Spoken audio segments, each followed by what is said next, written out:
Genesis chapter 44. Now Joseph gave these instructions to the steward of his house.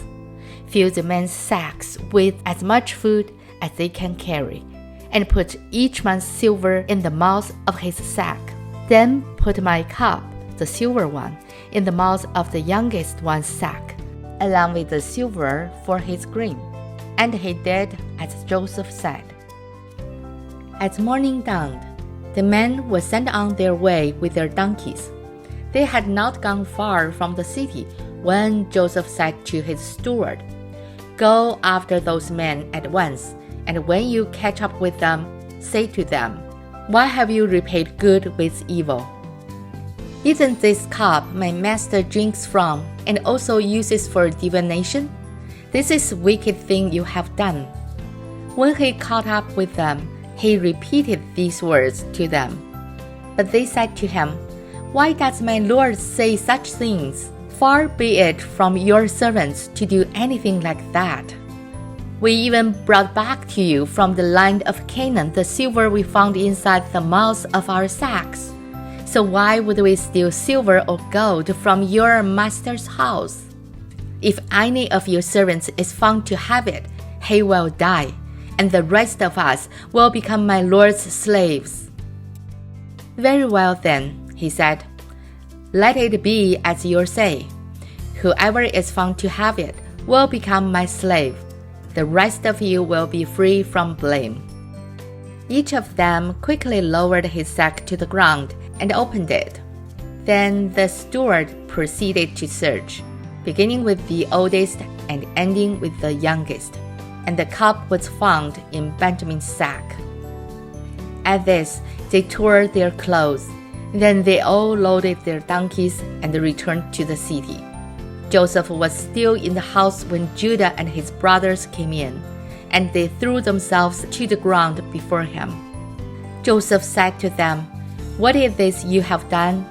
Don't you know that a man like me can find things out by divination? What can we say to my Lord?" Judah replied, "What can we say? How can we prove our innocence?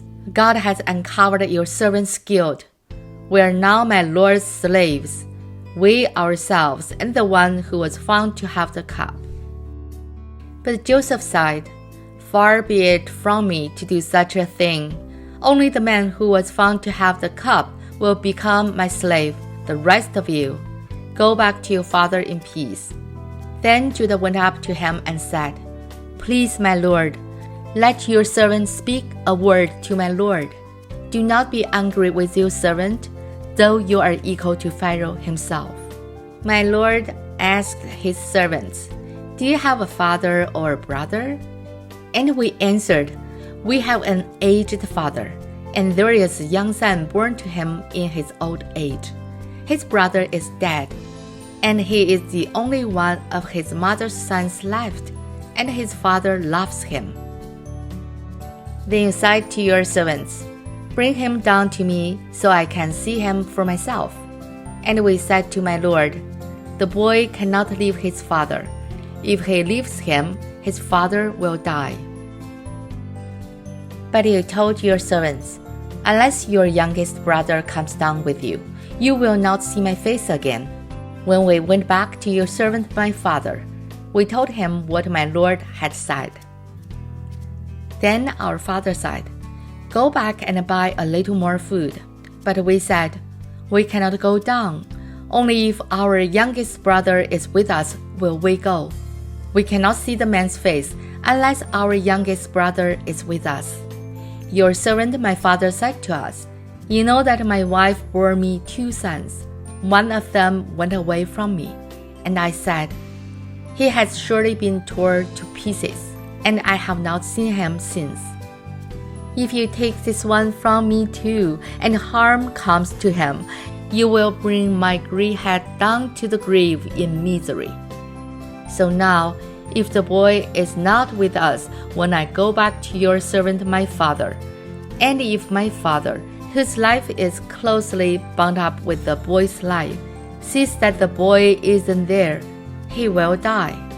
Your servants will bring the gray head of our father down to the grave in sorrow. Your servant guaranteed the boy's safety to my father. I said, If I do not bring him back to you, I will bear the blame before you, my father, all my life. Now then, please let your servant remain here as my lord's slave in place of the boy, and let the boy return with his brothers. How can I go back to my father if the boy is not with us? No, do not let me see the misery that would come upon my father. 创世纪第44章朗读完毕。神的话语要昼夜思想，与恩读经频道，希望与您下次再见，拜拜。